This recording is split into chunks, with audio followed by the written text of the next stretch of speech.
ये व्यर्थ के बकवाद करने वाले लोगों से मत मिलो, व्यर्थ के बकवाद करने वाले लोगों की तरफ मत देखो, ये क्या कह रहे हैं, क्या बोल रहे हैं। और तुम भी व्यर्थ का बकवाद मत करो। अपने समय को कीमती मान करके निरंतर प्रिया प्रीतम का नाम जप करो, उनकी गुण लीला गाओ, उनकी सेवा में रहो। कभी प्रपंच की बातें, कभी प्रतिष्ठा का चिंतन, कभी नाना प्रकार के मान सम्मान का चिंतन, ये घुसने ना पावे हृदय में। बहुत सावधान रहना चाहिए साधक को। ऐसी बातें देखो मत, ऐसी बातें सुनो मत जिससे तुम्हारा हृदय उद्विग्न होकर प्रभु का चिंतन छोड़ दे। बंद करो अभी। अन्य लोगों के संग का त्याग कर दो, जो भगवत विमुख वार्ता करते हैं, संत निंदा करते हैं, दूसरों की निंदा करते हैं। कुछ हाथ नहीं लगता, ये लोग दुर्गति को प्राप्त होने वाले हैं। भक्तन निंदा अति बुरी भूल करे जिन कोय, किए सुकृत बहु जन्म के छिन में दारे खोए। पर निंदा के किए ते नहीं आवत नहीं कछुआत, मूर्ख पर्वत पाप को ले चल अपने साथ। तो अलम कश्यापि संगत्या, ऐसा संग मत करो जिनके पास बैठने से भक्त निंदा, जन निंदा, भगवत निंदा हो। ऐसे से दूर रहो। अलम बंद कर दो ऐसे लोगों का संग। रात दिन हम श्यामा श्याम का नाम जप करेंगे, श्यामा श्याम के लीला गुण गाएंगे, श्यामा श्याम के ही धाम का शोभा का चिंतन करेंगे। जब तुम अपना जीवन श्यामा श्याम के चरणों में न्यौछावर कर दोगे तो पूरा भार श्यामा श्याम ले लेंगे और तुम्हारे हृदय में मस्ती आ जाएगी। जो ऐसा निश्चयी होता है, दृढ़ निश्चयी, उसके अंदर दृढ़ विश्वास, तो उसके हर समय भगवान की स्फूर्ति होती रहती है। भारी प्रतिकूलता में भी भगवान का सानिध्य अनुभव होता है। वो अनुकूलता में तो भगवान के दुलार को देखता है, लेकिन प्रतिकूलता में भगवान की विशेष कृपा को देखता है। ये संयोग, ये वियोग, संसार की ये द्वंद्वमयी वृत्तियां भक्तों के हृदय में नहीं चुभती। आए की हुज्जत नहीं, गए की तलाश नहीं, क्योंकि नित्य संयोग भगवत स्मृति के प्रभाव से प्रभु का रहता है। शोक, विषाद बहुत ध्यान देने योग्य विषय है। तभी लोगों को ऐसा लगता है कि ऐसा कैसे हो सकता है। भक्त के चरित्रों को जब सुनते तो लगता है ऐसा कैसे हो सकता है, ऐसी परिस्थिति में भी ऐसा कैसे हो सकता है। क्योंकि तुम मानसिक बुद्धि से युक्त हो और वो भागवतिक स्थिति से युक्त है, इसलिए तुम उसको पार पा ही नहीं सकते। जब तुम अपना जीवन श्यामा श्याम के चरणों में समर्पित कर देते हो हृदय से, फिर उनकी कृपा से सब विघ्न दूर हो जाते, एक अपार मस्ती रहती है। नहीं तो शोक, विषाद, दुख, क्लेश, कष्ट, संताप, भय, उद्वेग, ये सदैव सताते रहते हैं। इसी से डिप्रेशन होता है। बार बार नकारात्मक चिंतन, शोक, विषाद, दुख, चिंता, क्लेश, संताप, भय, उद्वेग, यही पूरे मानसिक स्तर को नष्ट कर देते हैं। उत्साहहीन जीवन हो जाता है। जब तुम श्यामा श्याम को समर्पित हो जाते हो तो ये सब प्रवेश भी नहीं करते, एक अपार मस्ती बनी रहती है। अब क्या होगा? श्यामा श्याम जो करेंगे वही होगा। श्यामा श्याम पता नहीं कैसा करे, नहीं, वो सदैव मंगल भवन है, वो जो करते महामंगल होता है। यह निश्चय उपासक के हृदय में आ जाना चाहिए। इसलिए अपना सारा मन, सारी बुद्धि, सारा जीवन, प्रत्येक श्वास प्रभु को अर्पण कर दो। फिर देखो तुम निहाल हो जाओगे। दुख, शोक, विषाद, क्लेश, कष्ट, संताप, भय, उद्वेग, ये उसी को व्यापते हैं जिसने अपने जीवन को प्रभु के चरणों में अर्पित नहीं किया।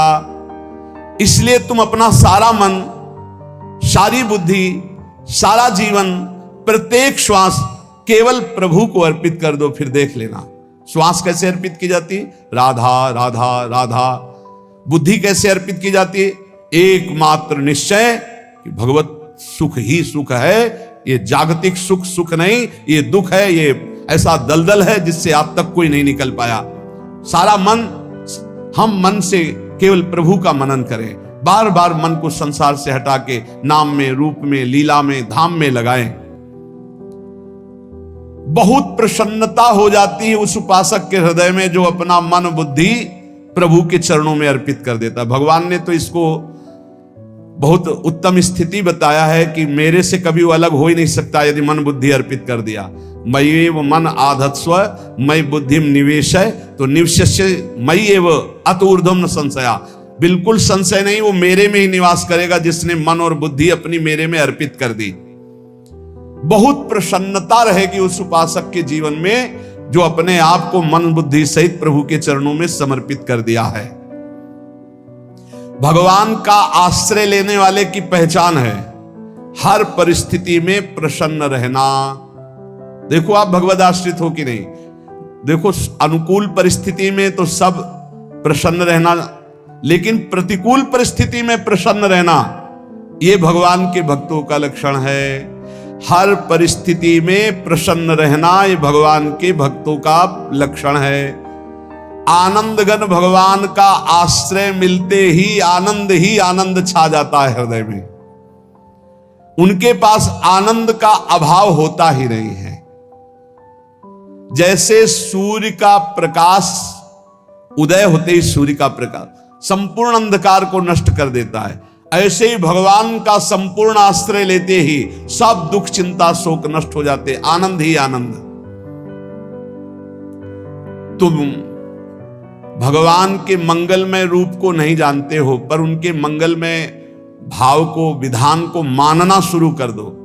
जो भी होता मंगलमय होता है।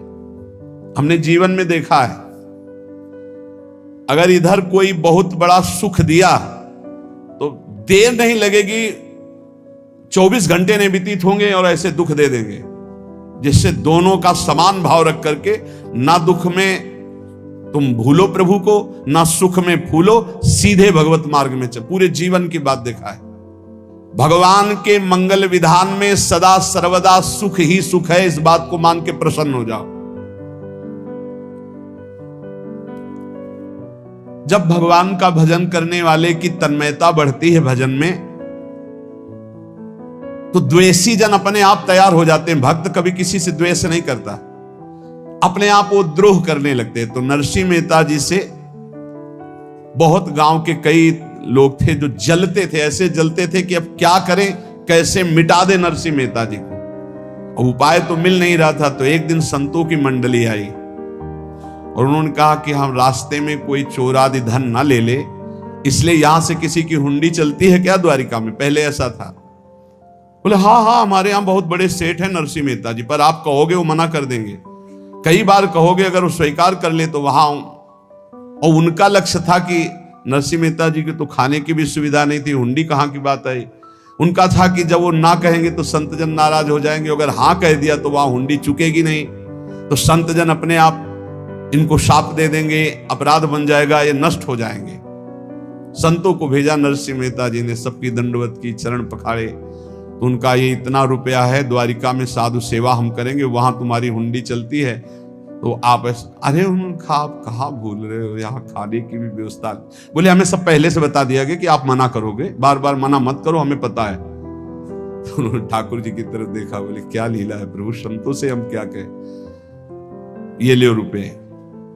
उस समय स्वर्ण की मोहरें चलती थी, बेच के बाजार से खूब उन संतों को पवाया, उन्हीं संतों की सेवा की। और उनका अपने सेठ का नाम तो बताओ जहां हमें जाके हुंडी मिलेगी। सेठ सावल सा सेठ। संत जन गए वहां, पूछा कि नरसिंह मेहता जी का जिन सेठ से परिचय, उनका नाम सावल सा सेठ, उनकी गद्दी कहां है? तो जो कुछ भक्त थे वो द्वारिकाधीश की तरफ संकेत करते कि वही हैं। बोले नहीं, वो सेठ है, उनकी गद्दी चलती थी पूरी बाजार में कहीं कोई। अब संत जन एकांत में होकर के बहुत विचलित हुए, क्या हमारे साथ धोखा हुआ?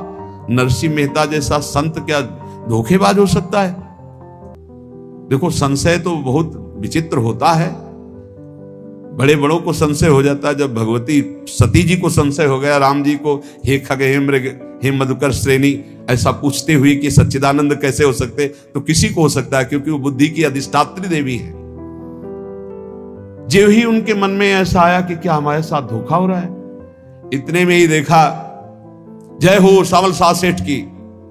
होगा सावल शाह सेठ, तो देखा बढ़िया मुनीम जी उनके साथ, तो सेठ बस्ता लिए हुए मुनीम जी, सरकार इधर से चलो। तो उनका सावल शाह सेठ आपका नाम है? संतों ने कहा। बोले हाँ। बोले नरसिंह जी? हाँ। बोले आपकी हुंडी आ गई है। हुंडी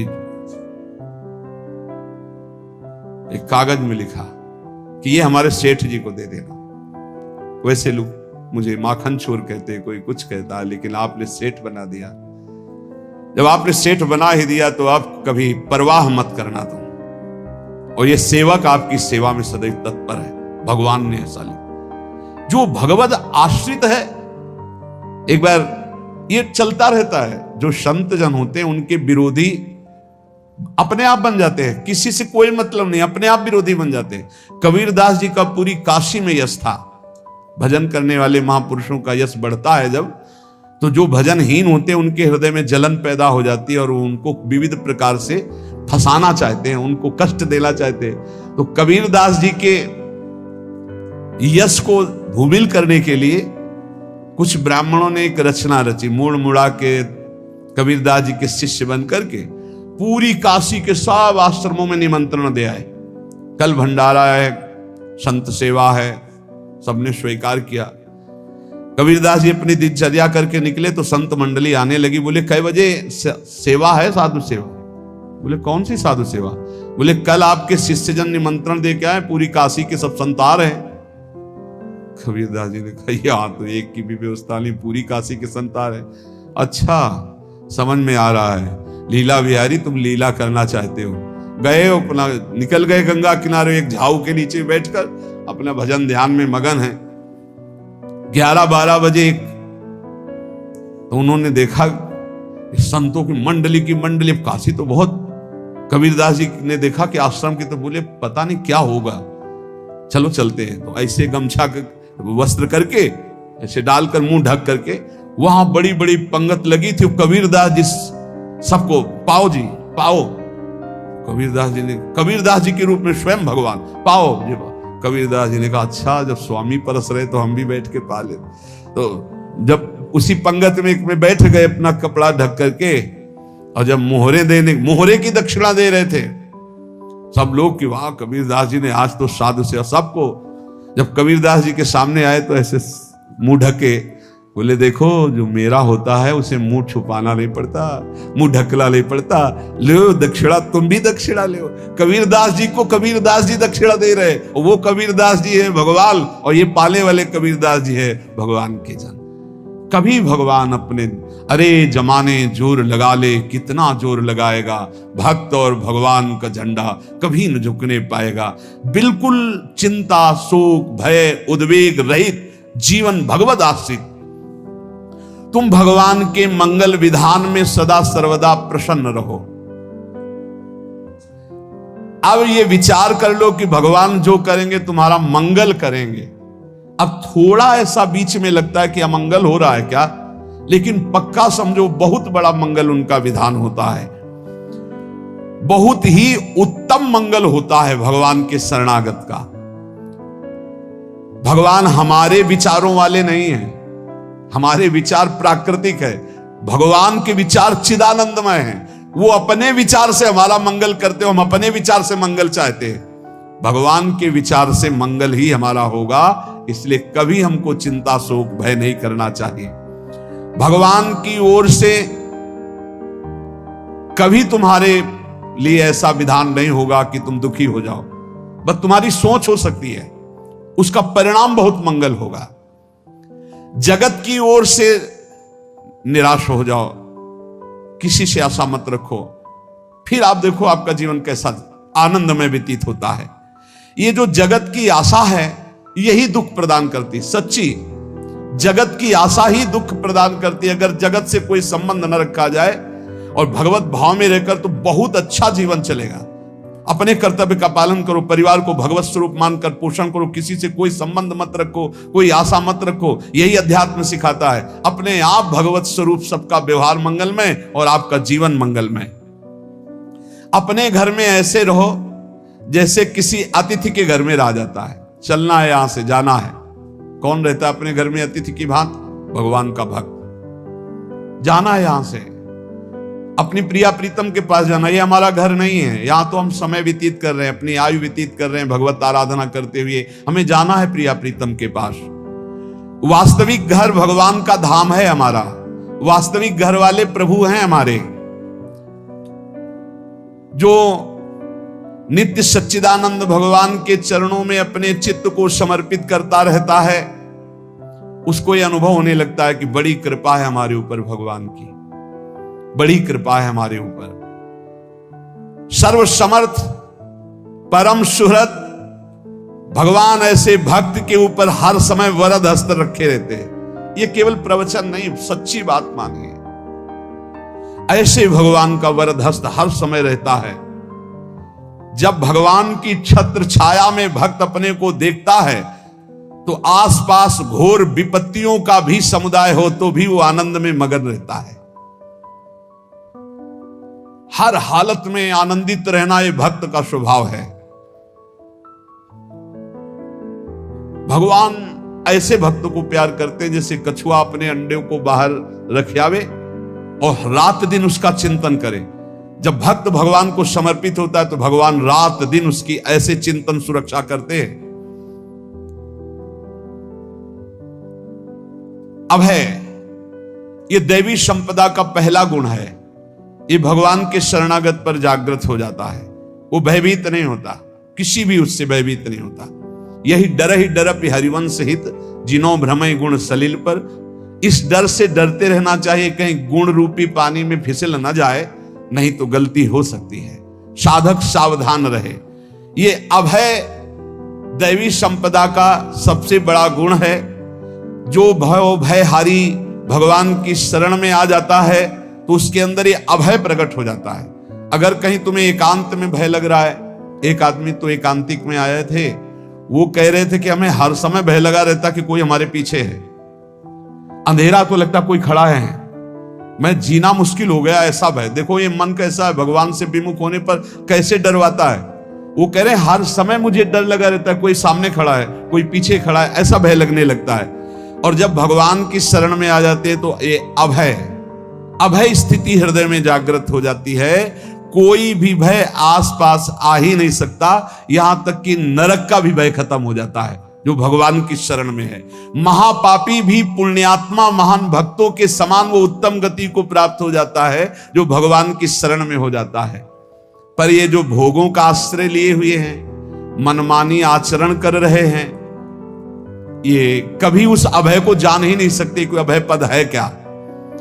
इनको तो कदम कदम पर शोक, भय और दुख की प्राप्ति होगी। कोई बचा नहीं सकता जो भोगों में लगे हैं, मनमानी आचरण कर रहे हैं। अगर निर्भय होना चाहते हो, परम सुखी होना चाहते हो तो भगवान के शरणागत हो जाओ। सारे जगत को अभय दान देने वाले भगवान हैं। भगवान का एक प्रण है, ममपन शरणागत भयहारी। जो मेरी शरण में आ गया उसके भय का मैं नाश कर देता हूं। साधना में अवस्था मन की मानी जाती है कि आप कितने अच्छे साधक हैं। यदि आपका मन भगवदाकार है, हर समय भगवत चिंतन चल रहा है, आपके स्वप्न भागवती का रहे हैं, आपके विचार भागवतिक हैं, तो आपकी अच्छी साधना हो रही। और यदि आपके स्वप्न गंदे आ रहे हैं, क्योंकि स्वप्न में मन का ही सारा खेल होता है, और आपकी चिंतन वृत्ति वासनात्मक चल रही, तो अभी साधना का प्रभाव मन पे नहीं पड़ा है। जिसका मन हर समय भगवत चिंतन करता रहता है वो जीते जी जीवन मुक्त हो जाता, अनुभव होता है। जैसे किसी ने कहा कि हमें कैसे पता चलेगा कि हमारा काम हो गया है, तो जैसे आप भोजन पा लेते हैं तो किसी दूसरे से गारंटी थोड़ी लेनी होती कि हम छक गए हैं क्या, आप जरा बताना हम छक गए हैं क्या। नहीं, अपने हृदय में आ जाता है कि अब मैं तृप्त हो गया। ऐसे ही अपने हृदय में आ जाता है कि मेरा काम हो गया, अब मेरा जन्म नहीं होगा। ये हृदय में आ जाता है, अपने आप अनुभव में आ जाता है। जब स्वरूप बोध होता है तो किसी और से सलाह थोड़ी लेनी होती है, वो अपने आप अनुभव में आ जाता है। हां, यदि गुरुदेव का वर्ण नहीं किया है, तो फिर आपको किसी न किसी गुरु से प्रमाणित करवाना पड़ेगा। अगर गुरुदेव का वर्ण किया है तो वही मंत्र, वही नाम, वही गुरु शरणागति आपको अंदर से पुष्ट कर देगी कि आपका काम हो गया है। विषय चिंतन करता हुआ मन विषय आसक्ति को प्राप्त होता है। विषय आसक्ति को प्राप्त हुआ मन बार बार जन्म मरण और नरक को प्राप्त होता है। बस ये विषय चिंतन हटाना ही प्रमुख कर्तव्य साधना का है। बार बार मन को विषयों से हटा करके प्रभु के नाम में लगाओ, प्रभु के रूप में लगाओ, प्रभु की लीला में लगाओ। जहां भगवान प्रकट होते हैं वहां परमानंद की बाढ़ आती है। पर ये ध्यान रखें, गुलाब का फूल कांटों में खिलता है। उसकी सुगंध लेनी, फूल लेना है तो कांटों से बचाकर। ऐसे ही जब आप भगवत चिंतन के लिए चलेंगे तो आपका चिंतन चुराने के लिए माया विविध नाटक करेगी, कांटे फैलाएगी। कोई तुम्हारी निंदा करेगा, कोई अपमान करेगा, कोई उपहास करेगा, तुम्हारी अव्यवस्था हो सकती है, तुम्हारी परिस्थिति बहुत भयावह हो सकती है। इन परिस्थितियों में भी भगवत चिंतन का तार ना टूटने पावे तो आगे गुलाब का फूल है। जिसे कांटे से बचाकर गुलाब का फूल लेते हैं और भगवद अर्पित करके सौरभ का सुख लेते हैं, ऐसे ही भगवान के प्रेमानंद का अनुभव करने के लिए संसार के कांटों से बचना होगा। और खिलेगा यही फूल संसार में ही, मनुष्य देह में, और योनियों में नहीं। भगवत प्राप्ति स्वर्ग में नहीं होगी, इसी मृत्यु लोक में होगी। पहले मन नहीं लगता भगवत चिंतन में। भगवत चिंतन जबरदस्ती करना पड़ता है। भगवत चिंतन जे ही प्रारंभ करोगे ते ही बहुत बाढ़ आ जाएगी पाप चिंतन की। ध्यान दीजिए, बहुत लोग प्रश्न करते रहते हैं कि हम जब भजन में बैठते हैं तो बहुत गंदी बातें आती, मन बड़ा चंचल होता है, भाग जाता है। ऐसा प्रारंभ में जब कोई भगवत चिंतन प्रारंभ करता है तो उसका मन विषयों में भागता है, गंदी बातों में भागता है। अब लोग कहते पहले तो हमारा चिंतन बढ़िया होता था, अब चिंतन नहीं होता। तो कोई सिद्ध पुरुष थोड़ी हो गए, तुम्हें जबरदस्ती चिंतन करना होगा। जगत के प्राणी में जहां मन जाए तो इसमें भी भगवान, पदार्थ में मन जाए तो उसमें भी भगवान। जहां जहां मन जाए वहां वहां भगवान देखो, या मन को हटाकर नाम मंत्र में लगाओ। ऐसे भगवत स्मृति जागृत की जाती है। बार बार प्रयास करना होता है। कई लोग ये प्रश्न करते हैं कि हमसे बड़े पाप हो गए तो क्या हमें भगवान की प्राप्ति हो जाएगी? तो यहां कह रहे हैं भगवान किसी के पूर्व जीवन को नहीं देखते हैं, वर्तमान के भजन को देखते हैं। पकड़ो इस बात को। अगर वर्तमान में आज आप सुधर गए हो, नाम जप कर रहे हो तो आप भक्त हो। ये गीता जी में भगवान ने कहा, अपिचेत सुदुराचारो भजते माम अनन्य भाग साधुरेव समन्तव्या सम्यक व्यवसिता। ऐसा बहुत दुराचारी पहले रहा है, बाद में उसके मन में आ गया कि भगवान के सिवा हमारा कोई कल्याण करने वाला नहीं, हमारा कोई नहीं। तो भगवान कहते मैं उसे साधु ही मानता हूं, उसे साधु बना देता हूं। भगवान किसी के पूर्व जीवन को नहीं देखते। बहुत बढ़िया बात है। कल तक हम क्या करते रहे भगवान नहीं देखते, आज क्या कर रहे हो ये देखते हैं। यदि आज आप भजन में लग गए हो, अच्छे आचरण कर रहे हो तो आपको भगवत प्राप्ति हो जाएगी। भगवान ये नहीं देखते कि पूर्व में पुण्यात्मा रहा है कि पापात्मा रहा है। भगवान वर्तमान में देखते कि मेरा भजन कर रहा है, बस इसी से कल्याण कर देते हैं। पकड़ो इस बात को तो कभी प्रश्न नहीं उठेगा कि क्या हमको भी भगवत प्राप्ति हो सकती है क्या। हमारा मन यदि श्री भगवान को चाहने लगे तो श्री भगवान हमारे मन में ही आकर बस जाएंगे। भगवान की रूप माधुरी में मन डूबने लगेगा। यथार्थ सत्य, जो भगवान से थोड़ा भी प्यार करने लगे हैं उनके हृदय में भगवान की उनकी भावना के अनुसार झलक आने लगी है। हृदय में प्रभु के आते ही अनंत जन्मों के संस्कारों का नाश हो जाता है। इसलिए तुम अपने पहले वाले घृणित जीवन को याद भी मत करो और उसको सोचकर जरा निराश भी मत हो। अमावस्या में घोर अंधकार रहता है पर प्रातः काल में अंधकार नष्ट हो जाता है। ऐसे ही नाम का उच्चारण करते ही तुम्हारे जितने पाप अंधकार हो सब नष्ट हो जाएंगे। तुम चाहो कि एक क्षण भी प्रभु को ना भूलो। अब वर्तमान में ऐसी स्थिति बनाओ। जो प्रभु को नहीं भूलने की चाह करता है कि मुझे ऐसी स्थिति प्राप्त हो कि मैं कभी प्रभु को ना भूलूं, तो सच्ची मानो और कोई बात भगवान सुने ना सुने, ये बात जल्दी सुन लेते हैं। भजन की मांग करो तो बहुत जल्दी भगवान पूर्ण करते हो। भजन जिसका चलने लगा तो फिर लोकांतर के सारी रिद्धियां सिद्धियां सुख वैभव तो उसके चरणों में लौटते हैं। जब हम प्रभु से प्रभु का स्मरण न मांगकर भोग मांगते हैं तभी हमारा भजन रुक जाता है, भजन नहीं चल पाता। यदि हम प्रभु से केवल भजन मांगे तो विश्वास करो ब्याज में ये सब हो जाएगा। मूल भजन तो आपका बचेगा ही, ब्याज में लोकांतर के भोग आपके चरणों में लुटते घूमेंगे। आप भजन करके तो देखो, अरे घिघियाने की जरूरत नहीं, किसी से मांगने की जरूरत नहीं, भजन करके देखो सब ठीक हो जाएगा, सब अपने आप बन जाएगा। हम बहुत बड़ी भूल कर देते हैं कि थोड़ा भजन करके प्रभु से कुछ सांसारिक वस्तुएं, स्थितियां, परिस्थितियां बदलने की मांग कर लेते हैं, जिससे भजन छूट जाता है। प्रभु की स्मृति इतनी महान है कि जिन्होंने बैर भाव से प्रभु का स्मरण किया उनको भगवान की प्राप्ति हो गई। जैसे कंस आदि भगवान से बैर ही तो रखते थे, लेकिन भगवान की स्मृति रहती थी। स्मृति ने उनको भगवत प्राप्ति करा दी। स्मृति में महान सुख है, पर वो जब भक्ति रस से युक्त स्मृति होती तब माधुर्य रस, प्रेम रस का अनुभव होता है। कल्याण तो वैर भाव से स्मरण करने वालों को भी प्राप्त हो गया। यदि आप भक्त हो और ये चाहते हो कि आपकी भागवती की स्थिति बहुत जोर की हो, तो हम आपसे प्रार्थना करते हैं कि रोज प्रभु से एक ही बात मांगिए, मुझे अखंड स्मृति दीजिए। अर्जुन जी को पूरी गीता जी सुनने के बाद यही मिला, नष्टो मोहा स्मृति लब्ध्वा। स्मृति,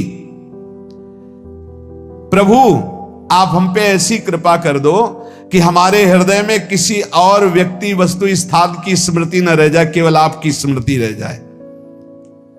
ये चाह भगवान बहुत जल्दी पूर्ण कर देते हैं यदि उपासक हृदय से ये बात मांगे। भगवान की कृपा से ही ऐसा हो सकता है कि अखंड स्मृति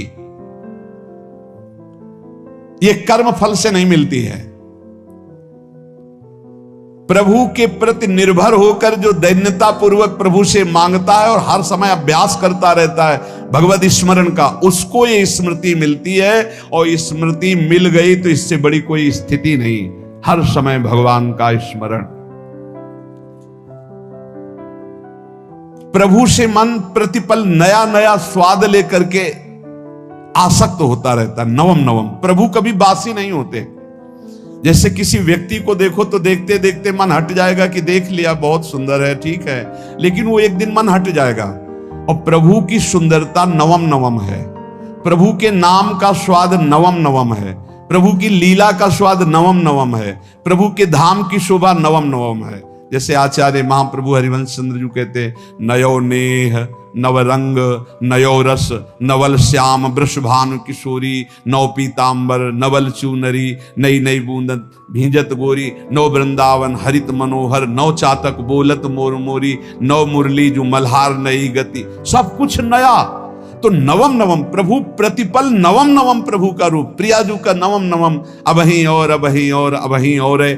तो कहते हैं जब मन निरंतर स्मृति में डूबता है तो जब प्रभु की रूप माधुरी प्रकाशित होती तो ऐसी नवम नवम कि कभी ये नहीं होता कि रूप बासी हो गया। ये वही रूप है जो हमने अभी देखा था, नवम नवम। इसलिए आनंद की उफान आती रहती है उपासक के हृदय में। ऐसी प्रियता, ऐसा आनंद बिना भजन के नहीं अनुभव में आएगा। इसलिए तुम विश्वास करो, तुम्हें बहुत सुंदर सुख मिलने वाला है, आगे अपार सुख मिलने वाला है। ये थोड़ा दुख का समय काट लो, जब तक जीवन है ये दुख सुख की लहर आती रहेगी, आप इसको सह जाओ, आगे बहुत आनंद है। विश्वास मान लीजिए, बहुत आनंद है। जो ये विश्वास कर लेता है वो प्रभु के मार्ग में चलकर प्रभु को प्राप्त कर लेता है। नहीं तो इतने रोड़े हैं कि आप ऊब जाओगे, बहुत रोड़े हैं।